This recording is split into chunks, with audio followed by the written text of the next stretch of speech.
Hey guys, David Jelks here, and I came across some really kind of cool research, again, this stuff's all very fascinating. It's I've been looking at this, of course, the whole science push around epigenetics, which simply means above genetics, so things that control genetic expression. And of course, looking at diet, I just finished having my genome remapped, and I'm using a program called Prometheus, which interprets all the information. So 23andMe will do the actual testing, give you this massive bit of information, and then of course there's a software called Prometheus that actually interprets it. And I'll be working with a doctor here, well, not here locally, but a doctor I've been following on on social media, and I'm going to get her to help me to go through it and actually determine a very exacting dietary outline for myself. So yeah, I'm just always kind of curious about how much more we can fine tune this process. Having good nutrition is one thing, but having targeted, specific, surgical nutrition is something completely different. And that's really my the objective, to see if that's possible. So I'll keep you posted on that note. But a really cool thing that I was looking at, and we've been looking, of course, at intermittent fasting and looking at the massive health benefits that come from it, which is absolutely extraordinary. The cool thing is that within that conversation, of course, there's this whole thing about circadian rhythm. And of course, we know about circadian rhythm as it comes to the tides, circadian rhythm as it comes to the ebb and flow of the human body. But we also find that there's actually, our organs also have their own circadian rhythm. And one little side point, when I was going through this information and looking at some of the research that was being done at the Salk Institute, was this doctor was looking at of course the circadian cycle within the human body, and he discovered something kind of really interesting. Was that actually, now we know, of course, the brain produces melatonin, and as we go into dusk, of course, the body starts secreting more and more melatonin. Being of course pushed by the change in light that's available. So as the light goes down, of course, melatonin levels should rise. But because we live in such an artificial world, melatonin levels generally don't become as high as they need to be because we have so much artificial light. But what was really fascinating wasn't so much with that part, because I think most of us understand that, but was that the actual gut produces melatonin itself, and the pancreas actually has receptor sites for melatonin. So, which is kind of interesting, because what happens, of course, as we go through the melatonin releasing process, as we approach towards the end of our day, is that not only is melatonin being secreted and accumulating in our brain, but it's also being secreted in our gut.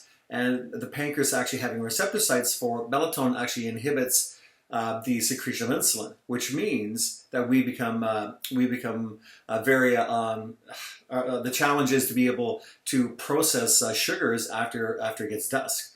So what they found was that within the research, that they had this 12-hour window from the first time you ate, and of course to your last meal, all had to be within that 12 hours. So if you're up at 5 o'clock in the morning, your last meal is at 5 o'clock. If you're up at 6 o'clock in the morning, your last meal is at 6 o'clock. And what was really quite amazing within that is that what they discovered within that 12-hour window, if all the calories were taken in at that point, was that the fat loss was actually more pronounced. Muscle growth was actually more pronounced. So basically, our caloric intake is 12 on, 12 off. 12 hours in caloric intake, and then 12 hours in actually a moderate fast. So within the 12 and 12 scenario that they postulated, what ends up happening is that we go into to a partial intermittent fast every single day, 7 days a week, not just on these planned fasts. So I think that's very, very cool, because we look at the whole idea of longevity, and longevity really is about bringing calories down, eating a little bit less, but actually being nourished a whole lot more. And of course, there's doctors that are going on 20-day, 23-day water fast, just with lots of nutrition, just no calories, and really actually the body's sustaining life actually quite well. So anyhow, I thought it was fascinating, and I thought you may be a benefit to you if you want to go explore it. And they also, of course, went through and looked at an 8-hour caloric window as well. And what they found was that there is a proliferation of mitochondria, which is, of course, the power plants in the cell. And so the endurance of the organisms that they were testing within this 8-hour feeding window, they realized that, of course, the endurance improved quite dramatically.